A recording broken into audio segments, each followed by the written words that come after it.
Okay, with April Arnauda, she was a short film played at the Wild Sound Festival. This film is from Germany. This was a student film, right? Yes, it was. And what school was it? Sorry, say it again. What school did you go to? Yeah, it was Met Film School Berlin. Are you from Berlin originally? No, I'm from Mexico. I'm a Mexican filmmaker, but I've been coming around to different schools. I went to Vancouver Film School, and I also went to Met Film School Berlin. Wow. Okay. So what that's a long ways away. What brought you to why did you say Vancouver and then now Berlin? What brought you to Berlin? It all started in Mexico in my bachelor's in communication. Then I learned that I was passionate about moving arts, and I did a program of 1 year in Vancouver Film School. There, I got to experience every different role in filmmaking, and I fell in love with directing. And then I pursued my directing's master in Berlin, in Met Film School Berlin. Do you speak German at all? No I'm bisschen, just a little bit. Just a little bit, but enough to make a film, I guess. Enough to to Yeah, communicate with the collaborators, I guess. exactly, exactly. All right, so tell us about this particular film. So it was done in Germany, right? Yes. The language is Spanish, right? The film is in three languages. It's in Yeah. Spanish, in English, and German. Yeah, Okay. but yeah, the lead it's Mexican. And then okay, so then where did this idea come from for you? Like it's a kind of interesting story. So where did it come from for you? Well, it kind of was an idea that was resonating before moving to Berlin. It was I knew a person that was in my same university, and that she had the same parallels as me. She moved to Berlin to also pursue a master's. So I knew her. And then when her death happened, and that her story resonated with me. And I couldn't forget her story, and also the multiple cases of femicides that have been happening in Mexico. So I knew that I needed to tell this story. In my master's, they were always telling me, like, you need to find your voice as a filmmaker, as a director. You Mm. need to tell a story that's worth telling. So it kind of stuck with me, and I wanted to inspire it on her, and also multiple cases of femicides and disappearances, and build a fictional narrative where I could explore both narratives of her death, because there was a lot of debate whether it was a suicide or whether it was a femicide. And then I wanted to give like an emotional release, so where she could finally say goodbye, a final goodbye, and rest in peace. So did you figure out what the real answer was when you were making the film about this person? I didn't want to go into like being political. I have my own theory, uh, Sure. but actually want my audience to explore, to find new perspectives, and don't stick with one sole answer. Yeah. So I would kind of get that this answer is not straightforward. Okay. So let's talk. I want to talk to you about the execution of the film because I found it really interesting because it's done in black and white, right? Yeah. But it's also very modern, and your kind of technology as the world that we live in now in terms of the cell phone. You kind of have a new way about Yeah. cell phones and the communication, but you kind of did a different kind of style. Do you want to talk about that? Like kind of bringing the phone out? Yeah, well, obviously, I wanted to keep it contemporary. I wanted to keep it in present day, but obviously, there are different cinematic visions out of this film. There's the black and white, there's the color version, and Yeah. there's another world that was created, a limbo. So, of course, I wanted to keep it contemporary, and I wanted to see what she was watching in the cell phone. So the technology needed to be there, so therefore we needed visual effects. But Yeah. having the black and white and the color was more narrative, or like cinematic and narrative take on it, so we could 100%. know, Yeah. yeah, so we could know a little bit of the grayish world that she was living at, just one version of the of her death, like a news version of it, just black Mhm. and white, and then the color version, which is way broader with more perspective to it, or interpretations, you So, know. like, tone wise, usually like people are making black and white because it's setting up an era, it's setting up a perspective. But you're like I said, yeah, it makes total sense why it's the beginning, the first bit is in black and white because you're kind of showing that. Well, I just loved how you added like we're in 2025, 2026 for sure, and then we're just kind of seeing the lens through this kind of like very gray lens, I guess, right, of this character. Exactly, that was the point. So More talk of to me about normal. your cinematographer because there's lots of interesting creative choices you made in this film. Was the cinematographer someone you went to school? Was it someone at your film school? Yes, it was Isabela Guerrero Marzocco. She also studied the master's in Med Film School Berlin. She studied the master's in cinematography while I was doing the one in directing. And we, since the first time that we met, we knew that we wanted to collaborate together. But this idea came in January 2024. So I kind of got the idea before all my classmates. And I talked to her directly and asked her, is this possible? Do you think that we can manage to have three different cinematic visions into Yeah, one short film? She said, yes, let's do it. And I think that she was yeah. the first cinematographer who actually believed in the project and was like, yeah, let's do it. Well, that's a dream. It's almost like a dream project for a cinematographer. Exactly. Where is she from? She's from Honduras. Where? So, what language do they speak there? Spanish too. Okay. I was just curious about the communication, right? So, Yeah, actually, on set, it was mostly 50-50. So we spoke a lot of Spanish, but also a lot of English. okay, that's like the bridge language, I guess, English, right? Yeah. Yeah, because everybody is everybody speaks English. Okay, all right. So, talk. Okay, so it's a 19-minute film. You got a lot. Were you worried that it was too much for a short film? Because you're putting a lot in this film, right? In terms of tone, in terms of like cinematography, etc. Yeah, I think there was a lot to cover. I wanted it first to be like an 8-minute film, and it was much simpler. But then Yeah, I knew that the themes that I was covering, trying to cover, and also giving Kathy her own voice and the two perspectives. So it was getting bigger and bigger. And I thought that the maximum of the film should be 20 minutes. But I think it's enough. The rhythm that it has, it's just the right amount. I yeah. wouldn't make it longer nor shorter. And what did your professor? Did you have like a professor mentor, like kind of like guiding? Yeah, what did they think of the film? Yeah, well, there's different visions out of this film. My directing professor, he didn't quite like the ending, and he didn't quite like my take on having being too ambitious with the cinematic visions. Yeah. Uh, but for me it was my point, like the ending, it's my take on this film. I wanted to give her a release. I didn't want it to focus into the creamy version, the mysterious version, rather than give her peace and having the last goodbye with her mother. And the professor in cinematography, he really loved the idea, and he really loved that take, like having that limbo that was not quite resonating with his own beliefs or cultural beliefs, but he really liked that we mixed our Latin American culture and perspective of death in that limbo scene. So like you really stuck to your guns, like even though your professor didn't agree with Yes. what you're doing, you still did it. I guess that's Yeah. amazing. Well, I think I'm still thinking that that was a good idea. Of course, that's part of being a director, right? You gotta like people doubt you, and you gotta have that confidence to do what you want to do, right? So you passed the first test of a filmmaker. Yeah, I Yeah. think so. So what about the performers? Where did you find the performers? Ooh, I was very lucky to find Marilyn.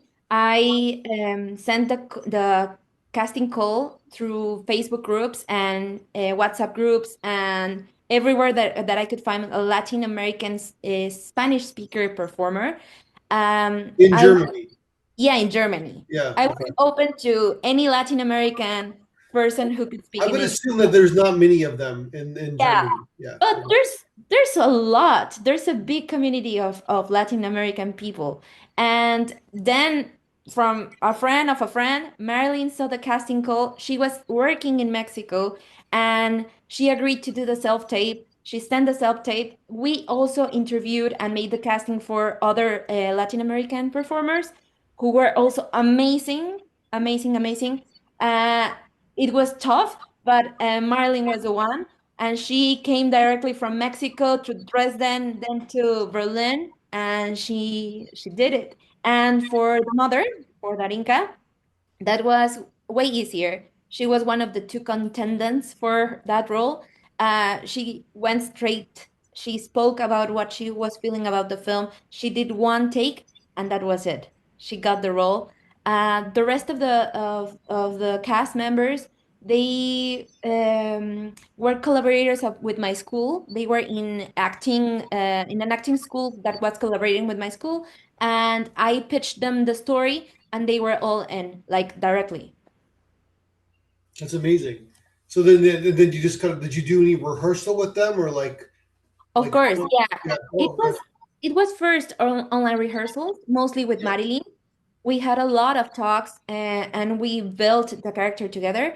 And then on before their scene, we had rehearsals with the mother and with Marilyn, with Darinka and Marilyn, and we make that connection, that chemistry test, and we tried to make their relationship like build them their world around them, like what was their family, their traits, their Yeah. situation, and all, and that's how we made them.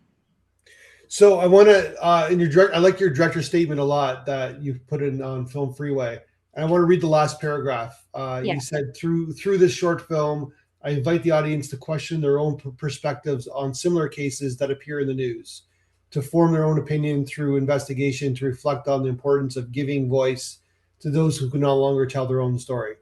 I like that a lot because it's sort of like I like the idea of it's like there's like it's a Rosh Hashan kind of film you made, right? You know that famous Japanese film where like they Mhm. show three stories, three different perspectives, right? And it's kind of a take on that where like that's sort of the in a world where there's not much nuance, it's pretty black and white, like either on that side or the other side.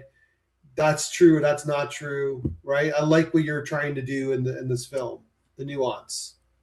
Yes, thank you so much. I really wanted like people not to stick with only one version of it and just what they've been told to get or to understand. I want them to research and to not forget also these people are humans.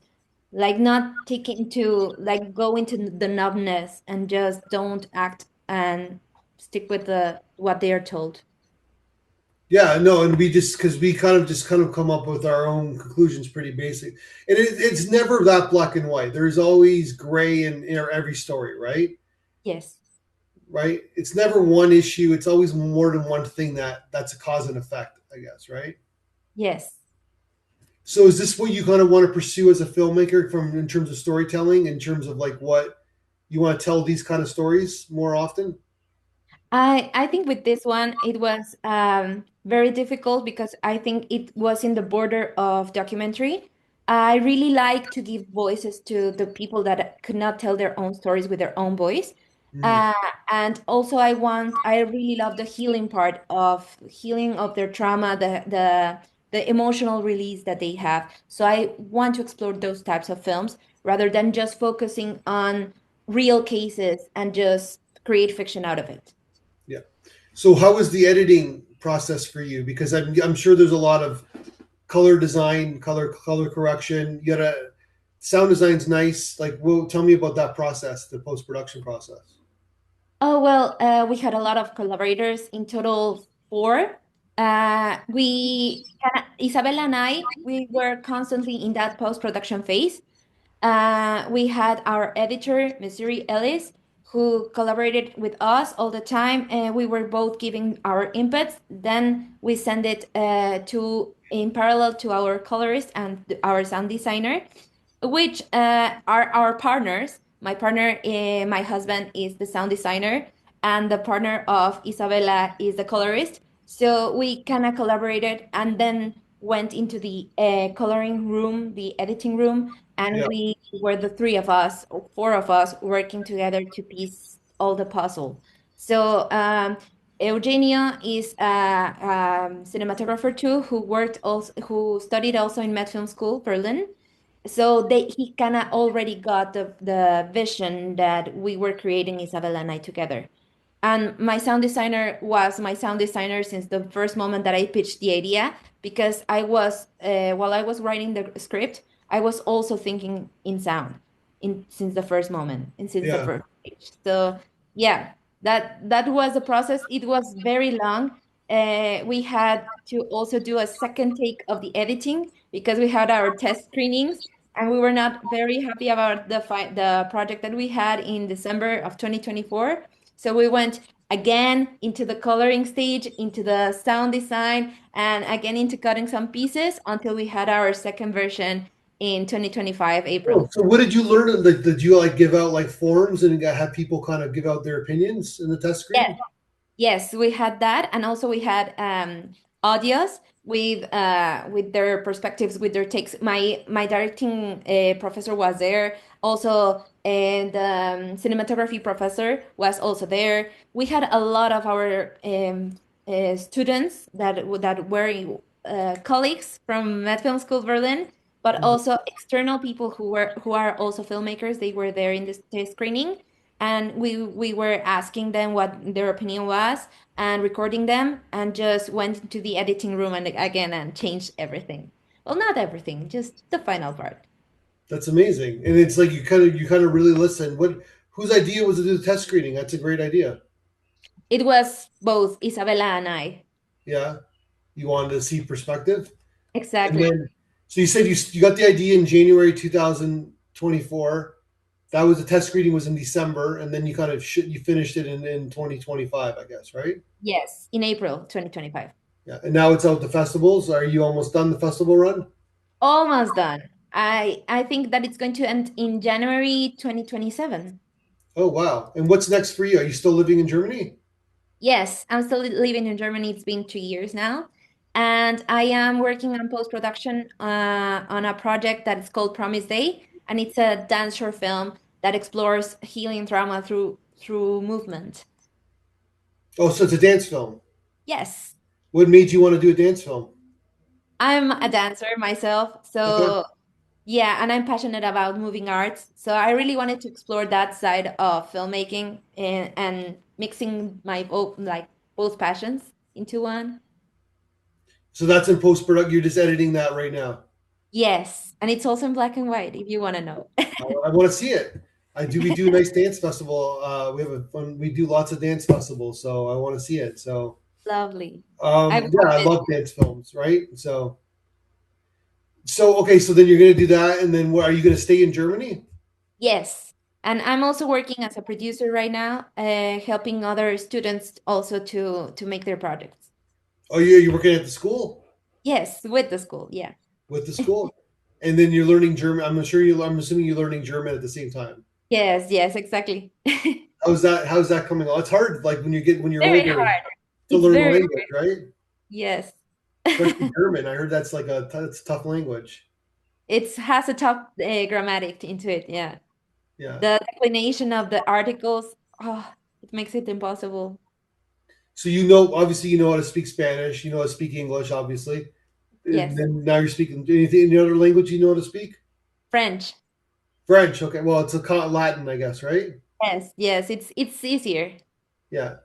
So yeah, French and Spanish are similar. You can learn Italian too, I guess, too, right? Yeah. Maybe in the future I will learn that. But Yeah. first I need to keep on learning German. Yeah. But German is like its own little world, right? Its own little language, right? Well, So, it's similar a little bit to English.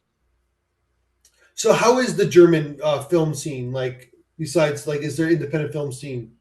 How is Yeah, it? that was interesting. I I had an idea of what I wanted to see in that scene, and I was thinking like maybe just have it all mumbled the conversation at the very first at the very beginning. But then I thought that that wouldn't be fair for the language and for the people that are going to have this conversation. And I also really wanted to hear the German and the authentic German. So I collaborated with my co-writer Gabi Reyes, who also helped me build the conversation in English first. And then I tried to translate it with my small knowledge of German, and I tried to piece it out. And then when I talked with my actors, I asked them for help to build this conversation and make it feel more natural. I gave them the script all in English and my script in German, and we built one where we could have this conversation being fluent. They also suggested more dialogues in some spaces, and I agreed to that. And with the pronunciation from Marilyn, because she was also speaking German, we were rehearsing constantly her pronunciation because I really wanted to hear the Latin into her German. Mhm. So, with the help of my two actors, we built it together, and Marilyn, and that was beautiful because at a certain point, Klaus Teigel, who is the one that is interpreting the professor, he didn't spoke really well English in sometimes, and I had to remember like every sentence in German, and we were speaking in German and English, like a Yeah, combination between both. It was very sensational because the rest of the crew didn't know how to speak in German. So it was crazy. It was a mixture of languages, but we made it. I like that. I like that you made it. Well, okay, so you do your dance film, and then I guess you're gonna do. I'm assuming you want to make a feature one day. Yes, hopefully. Oh, you Or a will. series. You will. No, I have no doubt. All right, so keep at it. Let's keep in touch. I want hopefully I can see your dance film when it's completed, and let's talk again when you make it and when your next film is completed. Perfect. Yeah, thank you so much for the space and the opportunity to talk about my project with Of you. course, anytime. Thank you so much. Thank you.